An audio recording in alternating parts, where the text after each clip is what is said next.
L'histoire du contrôle bancaire aux États-Unis. La dictature des banquiers et leur système d'argent-dette ne se limite pas seulement à un seul pays, mais s'étend dans tous les pays du monde. En effet, il suffirait qu'un seul pays se libère de cette dictature et donne l'exemple de ce que pourrait être un système d'argent honnête, émis sans intérêt et sans dette par un Office national de crédit qui représenterait la richesse réelle de la nation, pour que le système d'argent-dette des banquiers s'écroule dans le monde entier.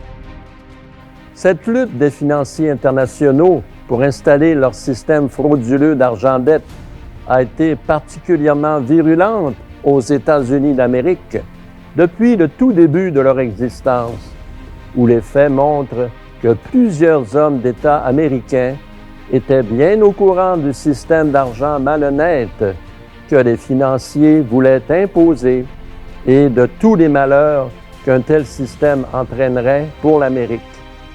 Ces hommes d'État étaient de véritables patriotes qui ont fait tout ce qui était en leur pouvoir pour conserver aux États-Unis un système d'argent honnête, libre du contrôle des financiers.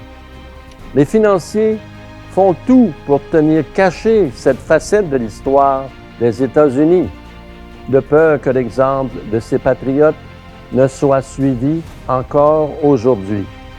Voici ces faits que les financiers voudraient que la population ignore. Nous sommes en 1750.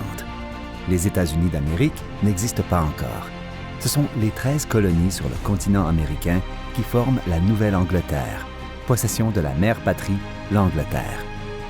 Benjamin Franklin écrivait de la population en ce temps « Impossible de trouver de population plus heureuse et plus prospère sur toute la surface du globe ». Faisant rapport en Angleterre, on lui demanda le secret de cette prospérité dans les colonies, alors que la misère régnait dans la mère patrie. « C'est bien simple, répondit Franklin. Dans les colonies, nous émettons notre propre papier-monnaie. Nous l'appelons Colonial Script, et nous en émettons assez pour faire passer facilement tous les produits des producteurs aux consommateurs. Créant ainsi notre propre papier-monnaie, nous contrôlons notre pouvoir d'achat et nous n'avons aucun intérêt à payer à personne.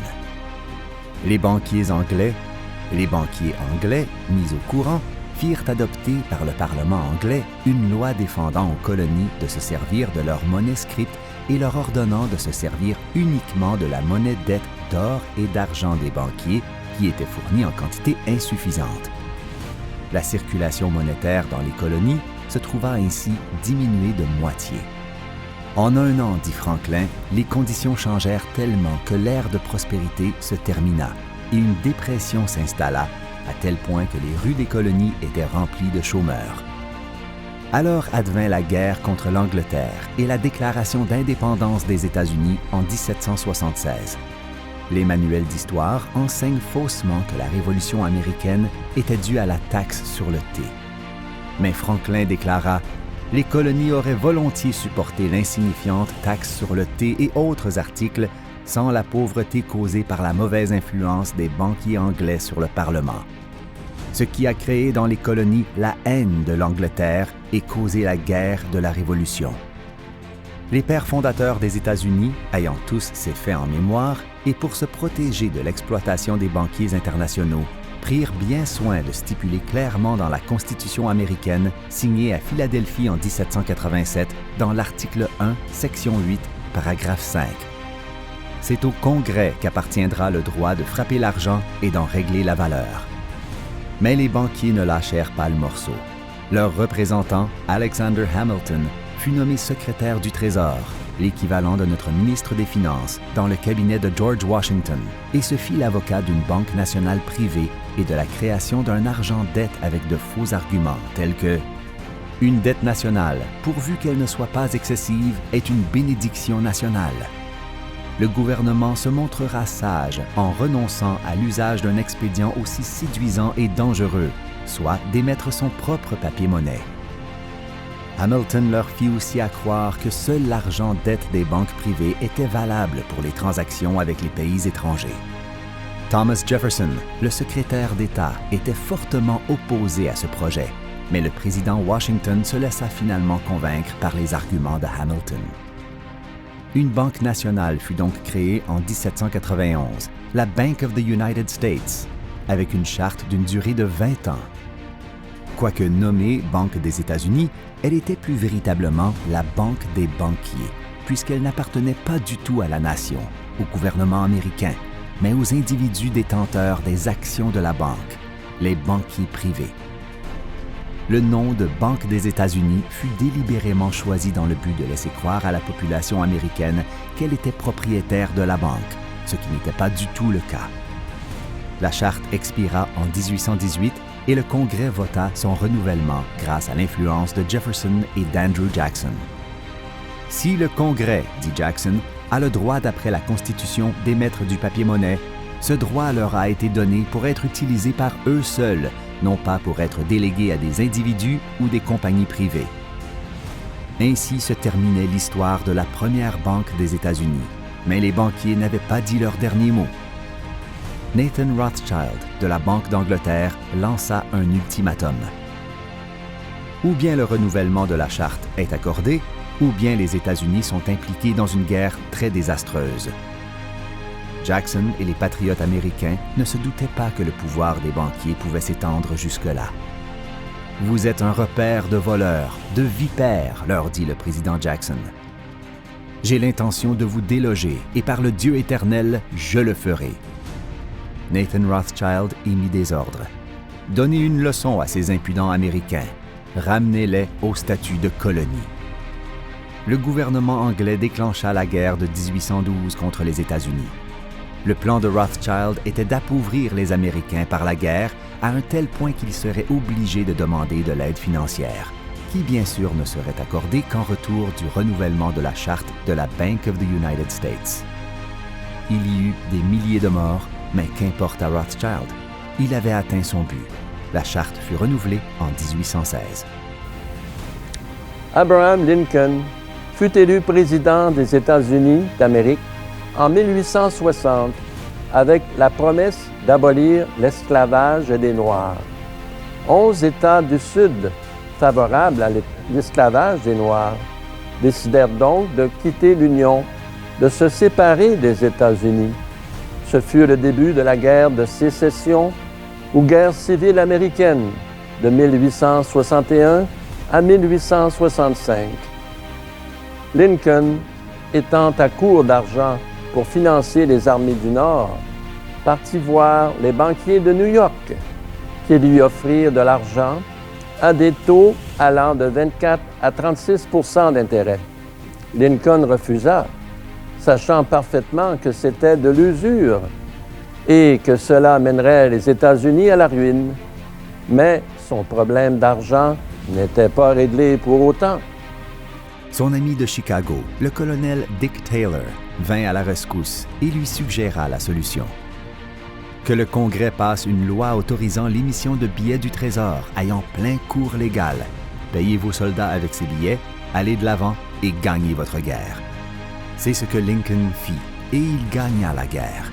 De 1862 à 1863, Lincoln fit émettre 450 millions de dollars de greenbacks, appelés ainsi par la population puisqu'ils étaient imprimés avec de l'encre verte au verso.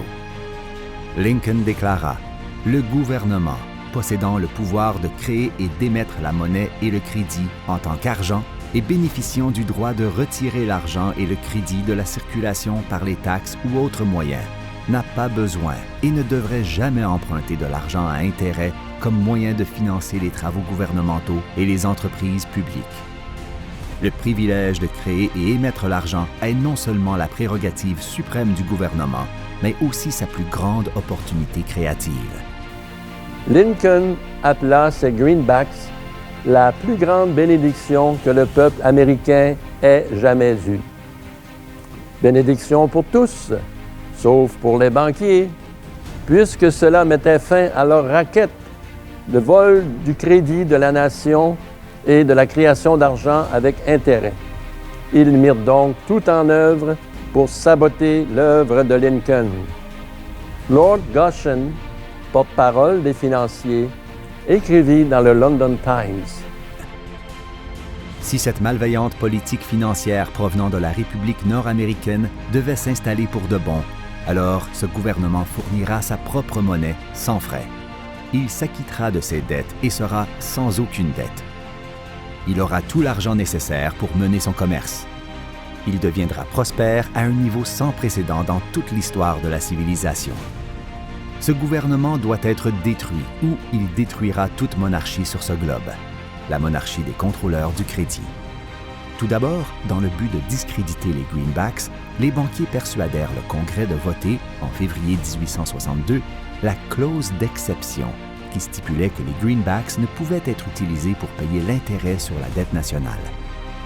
Ensuite, ayant financé l'élection d'assez de sénateurs et de députés, les banquiers firent voter par le Congrès en 1863 le retrait de la loi des greenbacks et son remplacement par le National Banking Act, loi des banques nationales, où l'argent serait créé avec intérêt par des compagnies privées. Cette loi stipulait aussi que les greenbacks seraient immédiatement retirés de la circulation aussitôt leur retour au Trésor pour paiement des taxes. Lincoln protesta énergiquement, mais son objectif le plus pressant était de gagner la guerre et de sauver l'Union, ce qui l'obligea à remettre après la guerre le veto qu'il projetait contre cette loi et l'action qu'il entendait prendre contre les banquiers. Lincoln déclara tout de même « J'ai deux grands ennemis, l'armée du Sud en face et les banquiers en arrière.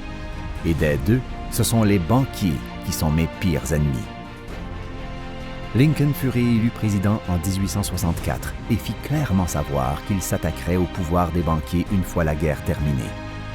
La guerre se termina le 9 avril 1865, mais Lincoln fut assassiné 5 jours plus tard, le 14 avril. Une formidable restriction du crédit s'ensuivit, organisée par les banques. L'argent en circulation dans le pays, qui était de 1907 millions de dollars en 1866, soit 50,46 $ pour chaque Américain, tomba à 605 millions de dollars en 1876, soit 14,60 $ par Américain. Résultat, en 10 ans, 54 446 faillites, perte de 2 milliards de dollars.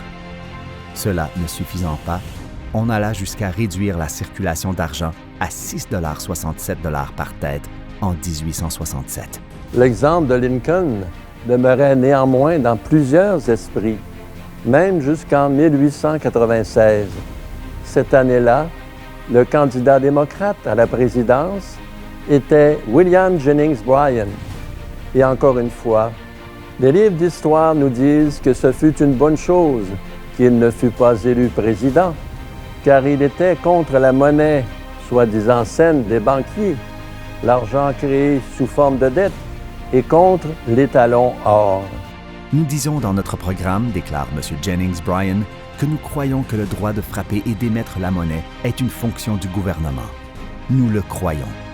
Et ceux qui y sont opposés nous disent que l'émission de papier-monnaie est une fonction de la banque et que le gouvernement doit se retirer des affaires de la banque. Eh bien, moi je leur dis que l'émission de l'argent est une fonction du gouvernement et que les banques doivent se retirer des affaires du gouvernement. Lorsque nous aurons établi la monnaie de la Constitution, toutes les autres réformes nécessaires seront possibles. Mais avant que cela ne soit fait, aucune autre réforme ne peut être accomplie. Et finalement, le 23 décembre 1913, le Congrès américain votait la loi de la Réserve fédérale, qui enlevait au Congrès lui-même le pouvoir de créer l'argent et remettait ce pouvoir à la Federal Reserve Corporation, un des rares membres du Congrès qui avait compris tout l'enjeu de cette loi. Charles Lindbergh, le père du célèbre aviateur, déclara « Cette loi établit le plus gigantesque trust sur Terre. Lorsque le président Wilson signera ce projet de loi, le gouvernement invisible du pouvoir monétaire sera légalisé. Le pire crime législatif de tous les temps est perpétré par cette loi sur la banque et le numéraire. Qu'est-ce qui a permis aux banquiers d'obtenir finalement le monopole complet du contrôle du crédit aux États-Unis? L'ignorance de la population sur la question monétaire. John Adams écrivait à Thomas Jefferson en 1787 « Toutes les perplexités, désordres et misères ne proviennent pas tant de défauts de la Constitution, du manque d'honneur ou de vertu, que d'une ignorance complète de la nature de la monnaie du crédit et de la circulation. Salmon P. Chase, secrétaire du Trésor sous Lincoln, déclara publiquement, peu après le passage de la loi des banques nationales, « Ma contribution au passage de la loi des banques nationales fut la plus grande erreur financière de ma vie. Cette loi a établi un monopole qui affecte chaque intérêt du pays. Cette loi doit être révoquée, mais avant que cela puisse être accompli, le peuple devra se ranger d'un côté et les banques de l'autre, dans une lutte telle que nous n'avons jamais vue dans ce pays. » Et l'industriel Henry Ford a dit « Si la population comprenait le système bancaire, je crois qu'il y aurait une révolution avant demain matin. » L'éducation du peuple, voilà la solution. Et c'est justement la formule de Vers demain. Terminons ce documentaire avec quelques citations célèbres sur la question de l'argent. « Laissez-moi émettre et contrôler la monnaie d'une nation, et je me fiche de qui fait ses lois. » Mayer Amschel Rothschild, 1744 à 1812, père fondateur de la finance internationale. L'histoire nous dit que les changeurs d'argent ont eu recours à toute forme d'abus, d'intrigues, de tromperies et autres moyens les plus violents possibles pour conserver leur contrôle sur les gouvernements en contrôlant l'argent et son émission. Le président américain James Madison. Les puissances d'argent dénoncent comme étant ennemis publics tous ceux qui remettent en question leurs méthodes ou font la lumière sur leurs crimes. Le candidat démocrate à la présidence, William Jennings Bryan. Quiconque contrôle la quantité d'argent dans un pays est le maître absolu de toute l'industrie et du commerce. Le président américain James A. Garfield. Le système bancaire fut conçu dans l'iniquité et naquit dans le péché. Les banquiers possèdent la planète. Enlevez-leur la planète, mais laissez-leur le pouvoir de créer l'argent, et d'un trait de plume, ils créeront assez d'argent pour racheter la planète et en devenir les propriétaires. Si vous voulez continuer d'être les esclaves des banquiers et payer le prix de votre esclavage, alors laissez les banquiers continuer de créer l'argent et de contrôler le crédit. Sir Josiah Stamp, gouverneur de la Banque d'Angleterre, 1940. Le procédé par lequel les banques créent l'argent est si simple qu'il en répugne notre esprit. John K. Galbraith dans Money, Whence It Came, Where It Went, page 29. Et finalement, voici ce que déclaraient deux grands citoyens américains, Thomas Edison et Henry Ford. Edison. À travers notre histoire, quelques-uns des plus grands Américains ont cherché à casser l'empreinte hamiltonienne, l'argent-dette d'Alexander Hamilton, sur notre politique monétaire, dans le but d'y substituer une monnaie stable en fonction des besoins physiques de la nation. Un manque de compréhension dans le public et chez les autorités, combiné au pouvoir des intérêts bancaires qui ont machiné des intérêts personnels dans la présente situation chaotique, ont jusqu'ici contrecarré tout effort. Ne les laissez pas vous embarrasser avec le cri de monnaie de papier. Le danger du papier-monnaie est précisément le danger de l'or. Si vous en avez trop, ce n'est pas bon. Il n'y a qu'une règle pour l'argent, et c'est d'en avoir assez pour mener tout le commerce légitime qui attend d'être fait. Si les États-Unis adoptent cette politique d'augmenter leur richesse nationale sans rien payer aux collecteurs d'intérêts, car toute dette nationale est faite d'intérêts à payer, alors vous verrez une ère de progrès et de prospérité dans ce pays qui n'aurait jamais pu arriver autrement. Et un appel de Henry Ford.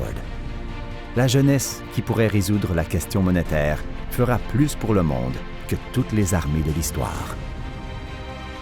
Jeunes et moins jeunes, affamés de vérité et de justice, avez-vous compris? Joignez le combat de Vers demain pour la libération financière de tous les peuples. Vous avez vu dans ce documentaire que cette lutte du peuple contre les financiers est comme un combat de boxe formé de plusieurs rounds. Parfois, le peuple gagne. Parfois, ce sont les financiers. Grâce à l'éducation du peuple, la victoire finale n'appartiendra pas aux financiers. Et surtout, n'oubliez pas que chacun de vous a un rôle à jouer dans ce combat en faisant connaître le message de Vers demain autour de vous.